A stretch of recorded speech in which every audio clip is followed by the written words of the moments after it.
Y en Innovativa Buenos Aires. Voy a hablar en inglés porque el español mío está ok, pero el inglés mío es mucho mejor. Pero es un placer estar aquí contigo y hablando de innovación en biotecnología en el futuro también y qué estamos haciendo. So I'll switch over to English. Ok, voy a pasar al inglés, voy a tratar de hablar un poquito más lento, especialmente porque sé que hay interpretación simultánea. Vamos a hablar de acelerar el futuro y la biotecnología. Y también de muchas de las cosas que hemos estado haciendo en IndieBio y en el campo de la biotecnología en todo el mundo. Vamos a empezar entonces con un preconcepto que se tiene sobre Silicon Valley. Todos lo han escuchado mencionar, es muy interesante, la gente gana mucho dinero.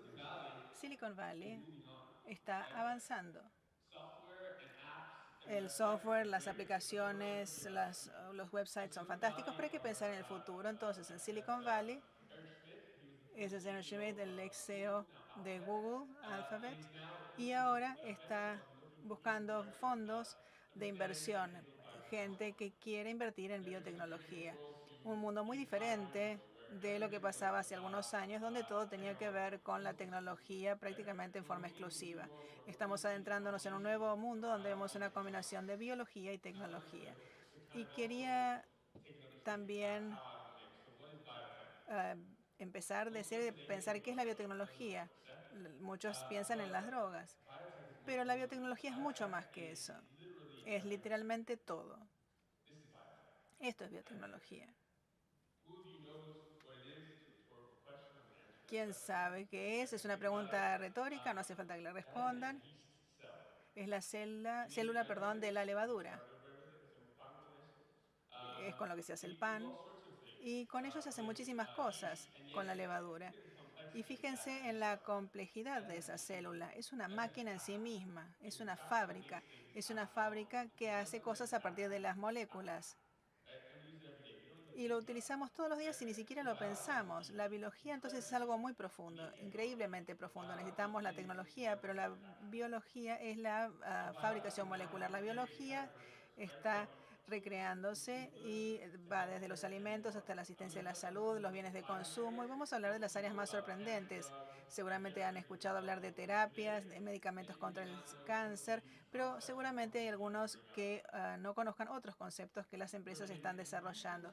Estamos en una época inusual porque hay una mezcla de distintas cosas. Por un lado, hablamos de la tecnología, de la robótica, del aprendizaje por máquina y de la biotecnología. Hay muchos científicos en el mundo, especialmente en Buenos Aires. Hay 1 millón de alumnos en la Argentina en total que están estudiando en las universidades, muchos de los cuales están estudiando carreras científicas y seguramente harán cosas muy interesantes cuando se gradúen.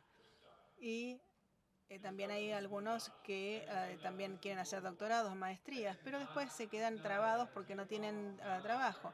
Y no es un problema exclusivo de la Argentina o de América Latina, sino que es un problema mundial. Incluso pasa en Silicon Valley. Tenemos gente de postdoctorado, de doctorado, que después no sabe que no consigue trabajo. Hacen 1, 2, 3 postdoctorados, pero no consiguen trabajo. Es una frustración lo que esto genera y a su vez nos permite crear nuevas tecnologías que son profundas y transformacionales.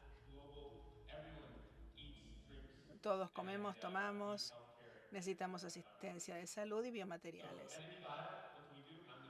Yo que soy, bueno, soy director de programas, trabajamos con entrepreneurs en el área de las ciencias. En los últimos 3 años hemos financiado 68 empresas. Son empresas increíbles que han crecido mucho en muy poco tiempo y que estoy aquí para inspirarlos, para decirles que Buenos Aires, la Argentina, será el próximo lugar donde se desarrolle el futuro de la biotecnología. Seguramente hay algunos que hayan conocido a Memphis Meats hace 1 año y medio. Es el que hizo la primera albóndiga de laboratorio. Y esto se hizo en un laboratorio. Esas personas que ven en la foto son las que lo hicieron. Y yo vi cómo lo hicieron. Así que estamos aquí. Y no es ciencia ficción. Estamos en la era en la que ya podemos hacer carne en un laboratorio. Ese tiempo ya ha llegado. Así que tenemos que empezar a pensar en la biología y la biotecnología de manera muy diferente, no solamente en el área terapéutica. Esta foto es de hace 2, 3 meses más o menos. donde hicieron la primera pechuga de pollo hecha en el laboratorio. Realmente era muy rica, tenía muy buen sabor. Son células del músculo del pollo puestas en un bioreactor y lo lograron. Así que el crecimiento de la biología es exponencial. Una célula se transforma en dos, de allí a 1.000 millones de células, 1 tonelada o lo que fuere. Uno podría llegar a alimentar el país, el planeta, perdón. Así que hay que pensar en grande. This is actually, I'm delighted to say, one of the Este bueno, esta es una de las empresas que se llama Bflow, que creció de manera exponencial. Es la primera empresa hecha en América Latina y está aquí en sede en Buenos Aires. Es Bflow. No es Silicon Valley, entonces donde todo esto está pasando solamente. Está pasando aquí. Esta empresa logrando aumentar los rindes de los cultivos en un 80% y es una innovación argentina. Así que están tratando de entender cómo comprender y mejorar la polinización a través de la biotecnología, entre otras cosas. Eso que ustedes ven ahí es una corbata. Yo no uso más corbata, pero me siguen gustando. Está hecha de tela de araña. ¿Saben cuán difícil es, digamos, lograr que sobrevivan? Porque las arañas se comen entre sí. No es posible tener una granja de arañas porque se comen entre sí. Pero esto, así como se hace la cerveza, utilizando levadura. Acá lo que han hecho es utilizar la levadura en combinación con la tela de araña y se hiló. ¿Por qué eso es interesante? Bueno, porque la seda, digamos, de la tela de araña es algo blando que se puede reproducir. Esa corbata incluso puede ser a prueba de balas. Y ese es un solo ejemplo. Y recuerden que yo antes les hablaba del CEO y él dijo que trató distintas telas de araña y con distintas arañas y en todas ellas encontró diferentes propiedades, miles de ellas. Entonces, imagínense lo que podemos desarrollar en términos de nuevos materiales. Y ya sea aquí en Buenos Aires o en San Francisco o en Manila o en Londres, lo mismo. Son materiales que son altamente exportables. Esta es Nurskin Tear, una de las empresas preferidas de la cartera que utilizan buenas bacterias para matar a las malas bacterias. Es un video que se ha hecho viral en YouTube, se ha reproducido cientos de miles de veces. Es una empresa que tiene un poquito más de un año y miles de dólares en ingresos. Este es un ejemplo del tipo de velocidad a la que nos podemos mover en el área de la biotecnología. Se necesitan 10 años y 1.000 millones de dólares para desarrollar la terapéutica. Y hoy en día pensamos de manera diferente. Y lo mismo pasa en el área de la robótica, del aprendizaje por máquina, y podemos hacer que esto sea real. Esto es Catalog Technologies. Seguramente ustedes están todos familiarizados con los discos duros que se instalan en las computadoras. Bueno, resulta que pueden guardar datos durante décadas, muchísimos años. Y fíjense en esos depósitos. Puede guardar una gran cantidad de datos, terabytes. Esos datos son muy grandes, utilizan energía y sabemos que los discos duros fracasan o fallan cada X cantidad de años, así que tenemos que sacar uno y repararlo o reemplazarlo. Y eso consume toneladas de electricidad. Entonces, la persona que pueden ver allí, él salió del MIT y se le ocurrió una idea: guardar información digital en el ADN. Para darles una idea de cuán poderoso es eso, pueden ver este gráfico que está aquí en la parte donde se ve la densidad de los datos. Es 1.000 millones de veces, se corrige, 1 millón de veces más grande que el flash. Fíjense que todos esos discos duros pueden entrar en un tubo de ensayo. Nosotros estamos llenos de información. ¿Y cómo se lee? ¿Y cómo se escriba? Bueno, lo mismo que se ha secuenciado el genoma. El método es el mismo, ya tenemos la tecnología, no hay que esperar a nada. Y de hecho ya lo han probado, han guardado 1 kilobyte, un poema de Robert Frost. Después guardaron 1 megabyte para los que les gusta la ciencia ficción. Y ahora está en el proceso de llegar a guardar, perdón, 1 gigabyte. No es teórico, entonces, son cosas que se han hecho ya. No es que un día lo vamos a hacer. Estoy tratando de extrapolar lo que podemos hacer hoy a lo que ya se ha hecho y lo que se hará. El poder de esto es mucho más que guardar en el ADN. El ADN dura mucho tiempo. El tiempo que hemos podido extraer el ADN es el de un pony de la estepa siberiana que tenía 700.000 años de antigüedad. Un ADN de 700.000 años de antigüedad, lo que significa que podemos guardar información potencialmente durante mucho más tiempo que la vida de nuestras especies. El Homo sapiens quizás no exista y aún así podemos extraer datos.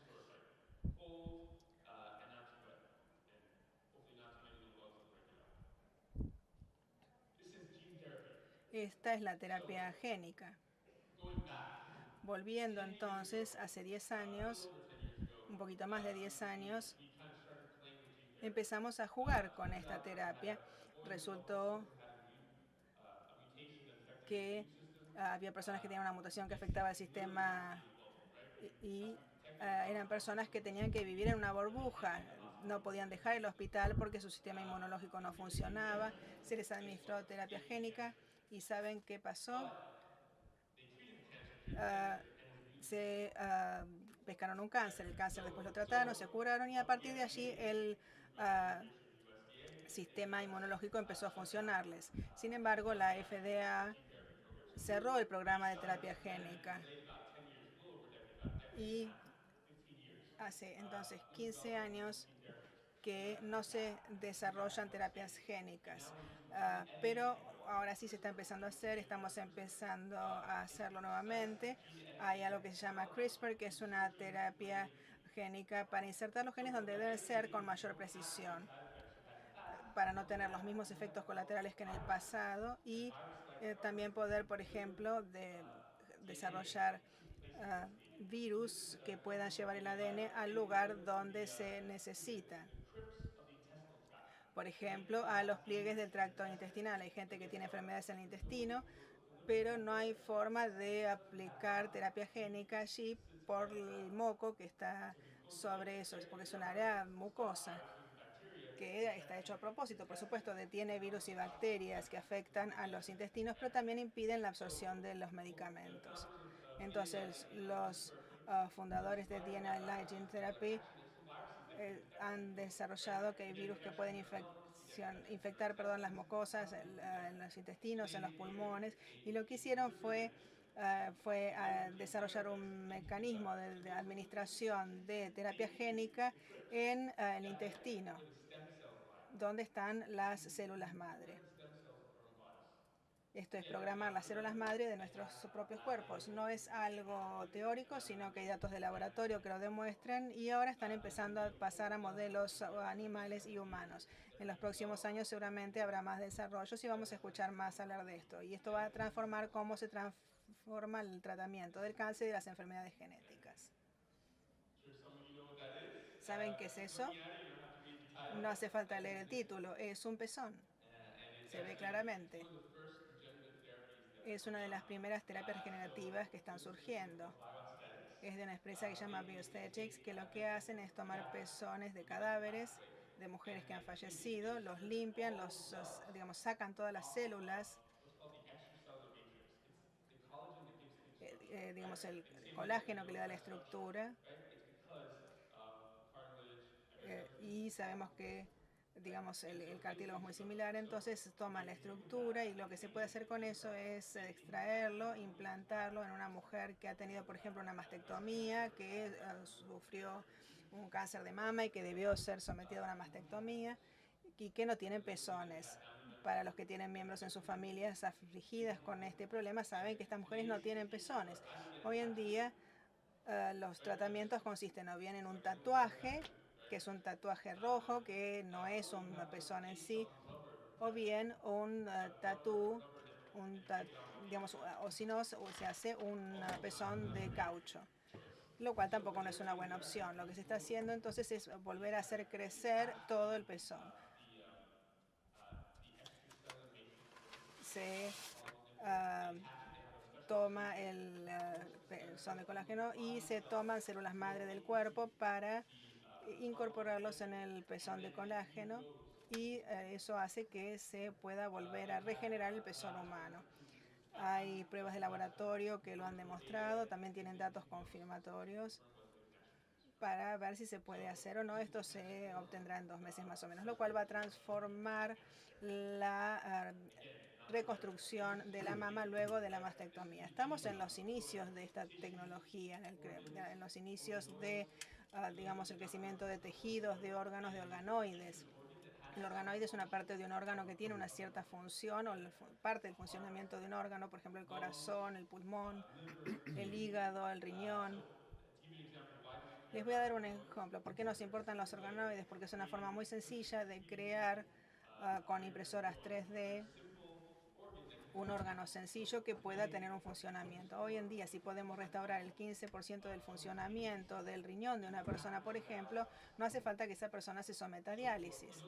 Para aquellos que, y seguramente ustedes tienen conocidos que tienen diabetes y que han empezado a ser insulinodependientes, o personas que tienen que someterse a diálisis, esta tecnología puede transformar sus vidas, ya que dejan de depender de la diálisis. Y lo mismo con los pacientes diabéticos. Pueden aislar las células del páncreas y esos pacientes no van a necesitar inyectarse insulina. So it's not just, amazing things for humanity, because it is, and it's incredibly important we do this, but it has to be profitable. And it has to be incredibly profitable. And the world's innovators are noticing. So the more classical company, Stemcentrx, got acquired for $10 billion. It was a company developing cancer therapies. Google tried to buy Impossible Foods. It's a company that makes a burger that bleeds. You may not have heard of this, or you may have heard of it. It's essentially like a veggie burger that's engineered with biotechnology so that it has heme. It's like blood. It smells like blood, and it bleeds a little bit like blood, but there's no blood. It comes out of a brewed yeast, right? This is starting to sound familiar. We take the yeast, we engineer it, we make the blood type substance. It also comes from plants, the heme, and then it looks and tastes like blood. And so it tastes like meat. I've had it, and it tastes like meat. So it's just giving you an idea of like where we're going, and this is just the beginning. Y esto es para darles una idea de dónde vienen.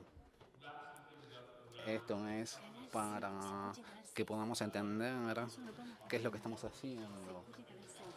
A.C. Clarke, uno de mis autores favoritos, es un escritor de ciencia ficción, y él predijo una órbita antes de que existiera. A veces tenemos que probar lo imposible para ver qué es posible, y esto es el concepto de la humanidad. Esto es todos. Yo vivo en San Francisco, mi papá y mi mamá son cubanos, yo soy latino, y me encantaría ver más innovadores de todo el mundo, incluyendo a Latinoamérica, incluyendo a Argentina, incluyendo a Buenos Aires. Y habiendo dicho esto, les agradezco y espero poder hablar con ustedes en persona pronto. Muchas gracias.